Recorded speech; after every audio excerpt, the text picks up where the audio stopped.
नमस्कार, मैं हूं आपके साथ वैशाली और आप देख रहे हैं अनंत टीवी लाइव।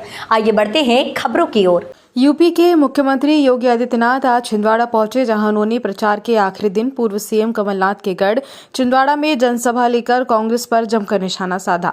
उन्होंने कांग्रेस को एक देश की बड़ी समस्या बताते हुए कहा कि कांग्रेस अक्सर देश की संपदाओं को मुसलमान की संपदा कहती थी। मोदी सरकार आने के बाद मोदी जी ने गरीबों को और वंचित लोगों को सभी योजनाओं का लाभ दिलाया। उन्होंने कहा कि आज देश और पूरे विश्व में उन्नति कर रहा है।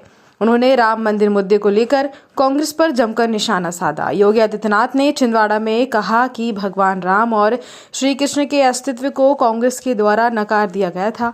कमलनाथ भी इस कैबिनेट में मिनिस्टर थे जब कांग्रेस कैबिनेट में भगवान राम के न होने का एफिडेविट कोर्ट में प्रस्तुत किया था। उन्होंने कहा कि हम जब राम जन्मभूमि में मंदिर बनाने की बात कहते थे तो हमारा मजाक उड़ाया जाता था। हम तो यही नारा लगाते थे कि हम मंदिर वही बनाएंगे, राम लला हम आएंगे, ढांचा भी गिराएंगे, लेकिन कांग्रेस इसका मजाक बनाती थी। आज मंदिर भी बन रहा है। पहले कांग्रेस कहती थी कि तिथि नहीं बनाएंगे, मंदिर वहीं बनाएंगे। हम आपको तिथि बता रहे हैं।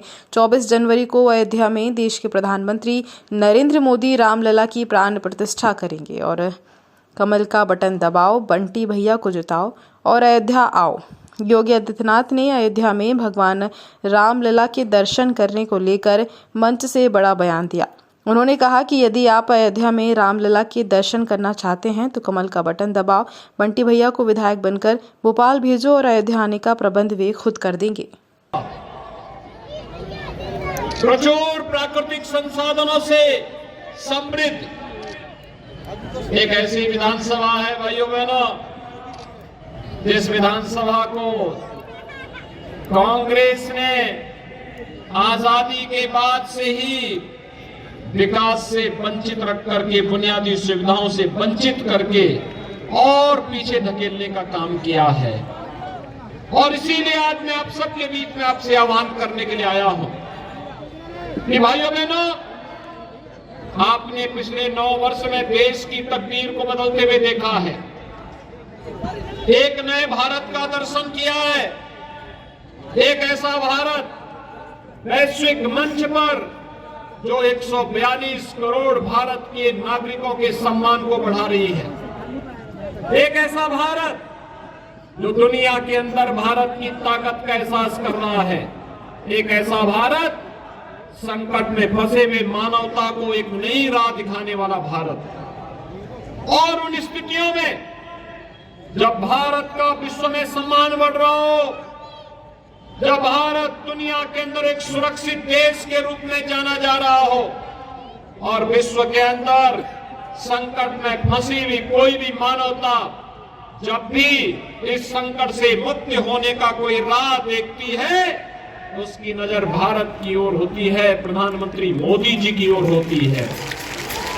भैया बहनों, दुनिया की नजरें बदली है भारत के प्रति, निगाहें बदली है भारत के प्रति, उनके दृष्टिकोण में बदलाव आया है। और एक कारण इसलिए है क्योंकि भारत ने अपने आप को आत्मनिर्भर भारत बनाया है। 9 वर्ष में भारत आज सुरक्षित हुआ है। एक समय था जब कांग्रेस के समय में दुश्मन देश भारत के अंदर घुसपैठ करते थे, भारत की सीमाओं का अतिक्रमण करते थे। आज किसी दुश्मन का दुस्साहस नहीं कि वे भारत की सीमाओं का अतिक्रमण करें, क्योंकि अतिक्रमण करने के पहले हमारे देश के बहादुर जवान उसका काम तमाम कर देते हैं। और भाइयों बहनों, दुश्मन को उसकी मांद में घुस करके मारने का आज जज्बा कहीं देखने को मिल रहा है तो नए भारत में देखने को मिल रहा है। फिलहाल के लिए इस खबर में इतना ही। बने रहे अनंत टीवी लाइव के साथ। नमस्कार।